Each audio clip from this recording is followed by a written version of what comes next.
Hi friends, welcome to my channel. நம்ம இன்னைக்கு என்ன பதிவு பார்க்க போகிறோம்னா, வீட்டில் சில செடிகளை வளர்ப்பதால் சகல செல்வமும் வீட்டிற்கு வரும் என்பது உங்களுக்கு தெரியுமா?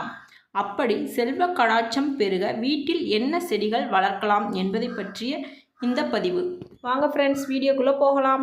அப்படி குபேர யோகம் தரும் செடி எதுன்னு பார்த்தீங்கன்னா மூங்கில் செடி.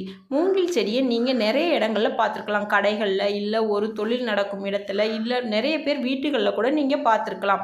அதுக்கு என்ன காரணம் பார்த்தீங்கன்னா, அப்படி இந்த மூங்கில் செடி இருக்கும் இடமானது எதிர்மறை சக்தியை வெளியேற்றி நேர்மறை சக்தியை, அதாவது பணவரவை அதிகரிக்கும் என்பது நம்பிக்கை. இந்த செடியை வீட்டில் வளர்ப்பதன் மூலம் வீட்டில் மகிழ்ச்சியும் அமைதியும் நிலவும். மேலும் வீட்டில் உள்ள எதிர்மறை சக்திகளை தடுத்து பண வரவை அதிகரிக்கும். அடுத்தபடியாக குபேர யோகம் தரும் செடி எதுன்னு பார்த்தீங்கன்னா கிராஷ்லா ஓவாடா. இந்த செடியை வைத்திருப்பது குபேரனின் ஆசீர்வாதத்தை தருவதற்கு அர்த்தமாகும். வீட்டின் நேர்மறை ஆற்றலை நிரப்புகிறது. குறிப்பாக செவ்வாய் அல்லது வெள்ளிக்கிழமைகளில் இந்த செடியை உங்கள் அறையில் வைத்திருங்கள். இந்த செடி உங்கள் செல்வச் செழிப்பை உறுதி செய்கிறது. அடுத்தபடியாக குபேர யோகம் தரும் செடி எதுன்னு பார்த்தீங்கன்னா மணி பிளான்ட். மணி பிளான்ட் செடி நம்ம பரவலாக பார்க்கக்கூடியது தான். வீட்டிற்கு அழகிய தோற்றத்தை தருவதுடன் பணத்தை ஈர்த்து வீட்டில் மகிழ்ச்சிக்கும் வழிவகுக்கிறது இந்த செடி.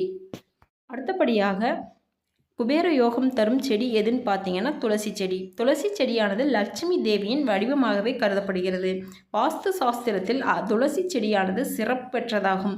இதனை வீட்டில் வளர்ப்பதன் மூலம் லட்சுமி தேவியை வீட்டிலிருந்து அமைதி, செல்வம், மகிழ்ச்சி போன்றவற்றை தருவாள் என்றும் கூட கூறலாம்.